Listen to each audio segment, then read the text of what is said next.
Kalau lingkungan organisasinya sangat kompetitif, tapi sistemnya tidak ada, akhirnya masing-masing personil atau masing-masing kelompok personil akan mengembangkan cara mereka masing-masing untuk memenangkan kompetisi tersebut. Itulah yang kemudian secara awam disebut masyarakat populer mengistilahkannya sebagai perang bintang. Perang yang tidak berkonotasi positif, tapi perang yang berkonotasi toksik. Kinerja Kepolisian Republik Indonesia tengah disoroti. Beberapa kasus menjerat anggota bahkan petinggi Polri. Dalam beberapa bulan terakhir, Polri bertubi-tubi terganjal kasus hukum dengan skala besar. Hal ini disebut berpengaruh terhadap tingkat kepercayaan publik, sehingga berbagai pihak mendesak agar institusi Polri dibenahi.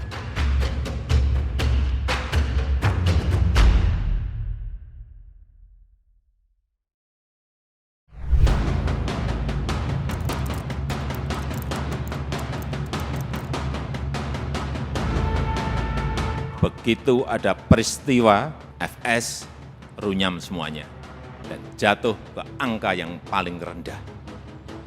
Dulu dibandingkan institusi-institusi penegak hukum yang lain tertinggi, sekarang saudara-saudara harus tahu menjadi terendah. Ini yang harus dikembalikan lagi dengan kerja keras saudara-saudara sekalian. Itulah pekerjaan berat yang saudara-saudara harus kerjakan untuk mengembalikan kepercayaan masyarakat kepada Polri.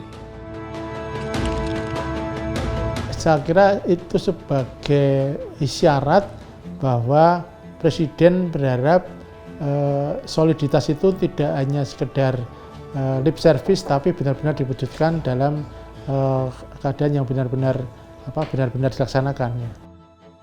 Menurut Albertus Wahyu Rudanto, Komisioner Kompolnas, panggilan Presiden Jokowi terhadap perwira tinggi Polri di Istana adalah bentuk peringatan bahwa Polri sedang bermasalah. Ini yang semua Kapolda, Kapolres, pejabat utama Polri harus tahu. Tingkat kepercayaan publik imbas dari kasus Verdi Sambo menurun drastis. Dari sekitar 80-an% turun menjadi 50% sehingga membuat citra Polri terpuruk. Berikut 6 arahan Jokowi ke Polri hingga Kapolres. 1. Jangan gagah-gagahan merasa punya mobil bagus. 2. Begitu ada kasus Verdi Sambo, indeks kepercayaan publik ke Polri runyam. 3. Jangan sampai Polri dianggap lemah. Urusan judi online, bersihkan. 4. 29,7% keluhan masyarakat ke Polri soal pungli, tolong anggotanya diredam. 5. Jangan lamban kalau ada peristiwa. 6. Jokowi juga meminta jajaran Polri untuk memiliki sense of politics. Tapi menurut saya baik kasus ini terjadi supaya ini ujian yang paling berat, karena belum pernah ada Kapolri lain mendapatkan ujian paling berat seperti ini. Ujian buat Pak Kapolri. Ternyata hasil survei LSI membedakan kepercayaan publik terhadap institusi Polri dan Pak Kapolri lebih tinggi diberikan kepercayaannya daripada institusinya.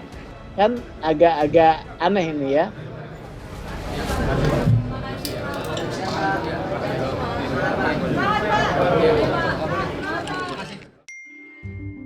Sejak kasus Verdi Sambo terkuak, polisi merilis banyak nama anggota Polri yang terlibat. Selain itu, beredar pula dugaan bisnis kotor yang dilakukan oleh para jenderal yang tersebar luas.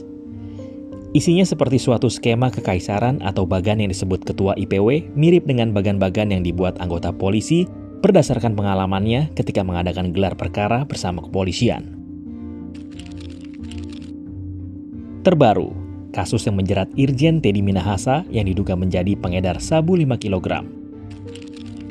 Meski hal itu dibantah Irjen Teddy melalui kuasa hukumnya Henry Yosodiningrat, namun kasus ini tetap diusut Polda Metro Jaya. Reza Indragiri Amriel, pakar psikologi forensik, menyebut ada berbagai subgrup hingga submabes dalam institusi Polri. Jika berkompetisi secara konstruktif, maka merupakan suatu hal yang positif. Namun, jika rivalitas dibangun dengan cara destruktif atau toksik, inilah yang merisaukan. Kalau kemudian rivalitas itu terbangun secara sehat, artinya persaingannya sangat-sangat konstruktif, untuk mencapai kedudukan tertinggi sekalipun tidak jadi soal asalkan jalan ke sana dilakukan dengan cara-cara konstruktif gitu. Menurut saya yang paling besar menerima manfaatnya adalah masyarakat.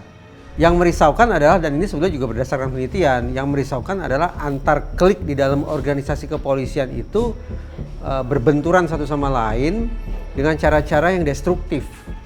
Menjadi polisi berarti membangun karir, Mas. Ini bukan pekerjaan, ini karir.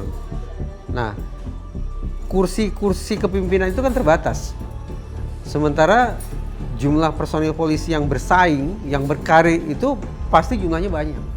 Kalau lingkungan organisasinya sangat kompetitif, tapi sistemnya tidak ada, akhirnya masing-masing personil atau masing-masing kelompok personil akan mengembangkan cara mereka masing-masing untuk memenangkan kompetisi tersebut.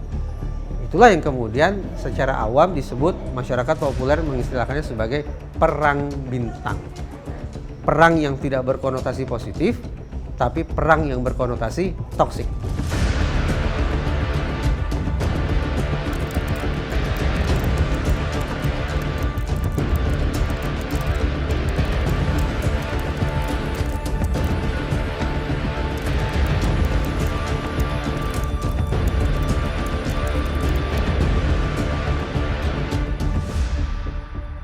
Ya itu akan lama kalau tidak dijalankan. Makanya saya katakan tadi di tengah-tengah ini bahwa ini mengalami semacam mati suri. Ya, perbaikan atau reformasi di dalam tubuh kepolisian ini. Seperti agenda-agenda yang saya sebut tadi kan seperti tidak mencoba dijamah ya. Tata sekolah kedinasan misalnya. Kita udah perbaiki ini. Loh, kalau jawab begitu gampang. Yang harus dilakukan setiap poin-poin ini ada riset terhadap itu. Apa pendapat masyarakat terutama terhadap itu? Pendapat masyarakat itu diriset semuanya, kemudian dijadikan satu hasil dan policy yang bisa kemudian direkomend ke kepolisian, dan itulah namanya kemudian perubahan reformasi. Nah, sepertinya Kapolri Jenderal Listio Sigit sedikit banyak mengendus nih. Ada faksi-faksi tertentu, faksi-faksi yang barangkali tidak selalu seiring sejalan dengan kebijakan organisasi, dengan komandonya seorang Jenderal Listio Sigit, ibarat duri dalam daging nih. Cuma sebelumnya barangkali Kapolri punya niatan bagaimana faksi-faksi tersebut bisa dikelola sedemikian rupa menjadi padu kembali. Tapi hari ini yang kita saksikan adalah seolah-olah adanya sekian banyak faksi yang berbenturan satu sama lain dengan cara-cara tadi saya sebut cara-cara yang toksik. Jadi saya kira mesti ada satu kepemimpinan yang kuat untuk melakukan reformasi dalam tubuh Polri.